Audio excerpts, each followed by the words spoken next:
सोहेल का सपना। Railway station की भीड़ में एक छोटी सी चाय की दुकान थी। उस दुकान पर दिन भर आवाज गूंजती रहती, चाय, गरम चाय। उसी दुकान पर काम करता था 17 साल का सोहेल। सुबह 4 बजे उठकर वो दूध लाता, चाय बनाता, कप धोता और लोगों को मुस्कुराकर चाय देता। लेकिन उसके दिल में एक अलग दुनिया बसती थी, पढ़ाई की दुनिया। जब ग्राहक कम होते तो वो जेब से अपनी पुरानी नोटबुक निकालता और कुछ लिखने लगता। कोई पूछता, क्या लिखता रहता है? सोहेल मुस्कुराकर कहता, अपने सपने। उसके पिता नहीं थे, मां घरों में काम करती थी। पैसे इतने नहीं थे कि नई किताबें खरीदी जा सके। लेकिन सोहेल हार मानने वालों में से नहीं था। हर शाम वो पास की लाइब्रेरी जाता, वहां पुरानी फटी किताबों को उठाकर पढ़ता। कई पन्ने गायब होते, कई जगह शब्द मिटे होते, लेकिन सोहेल कहता, अधूरी किताब भी पूरी उम्मीद देती है। रात को दुकान बंद होने के बाद जब सब सो जाते, वो स्ट्रीट लाइट के नीचे पढ़ाई करता। ठंड हो, बारिश हो या गर्मी, वो पढ़ता रहा। पहला एग्जाम आया और सोहेल फेल हो गया। लोग हंसने लगे, अरे चाय बेचने वाले, पढ़ाई तेरे बस की नहीं। दोस्त बोले, छोड़ दे, काम कर, जिंदगी आसान होगी। उस रात सोहेल बहुत रोया। मां ने सिर सहलाकर कहा, बेटा अगर थक गया है तो छोड़ दे। सोहेल ने आंसू पोंछकर कहा, अम्मी थक गया हूं, लेकिन हार नहीं मानूंगा।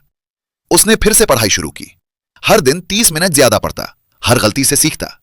दूसरा एग्जाम आया, फिर फेल। इस बार लोग और जोर से हंसे, लेकिन इस बार सोहेल नहीं रोया। उसने नोटबुक खोली और लिखा, एक दिन जीतूंगा। तीसरी बार उसने पढ़ाई का तरीका बदल दिया। लाइब्रेरी के टीचर से पूछा, दोस्तों से नोट्स लिए, ऑनलाइन वीडियो देखकर समझा। हर दिन थोड़ा थोड़ा आगे बढ़ता रहा।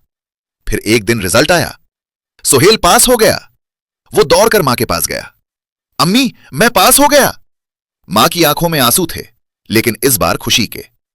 कुछ महीनों बाद उसे एक स्कॉलरशिप मिली। पहली बार उसने नई किताबें खरीदी। वो कॉलेज गया, मेहनत की और कंप्यूटर सीखना शुरू किया। कई साल बाद उसी स्टेशन के पास एक छोटा सा ऑफिस खुला। बोर्ड पर लिखा था, सोहेल टेक सॉल्यूशंस। सोहेल ने अपनी पहली कमाई से क्या किया? उसने वही पुरानी चाय की दुकान अपनी मां के नाम कर दी। मां हैरान थी, ये सब क्यों?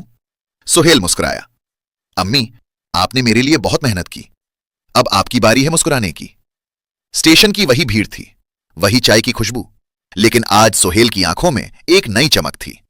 उसने समझ लिया था, सफलता एक बड़ी छलांग से नहीं मिलती, बल्कि रोज के छोटे छोटे कदमों से बनती है।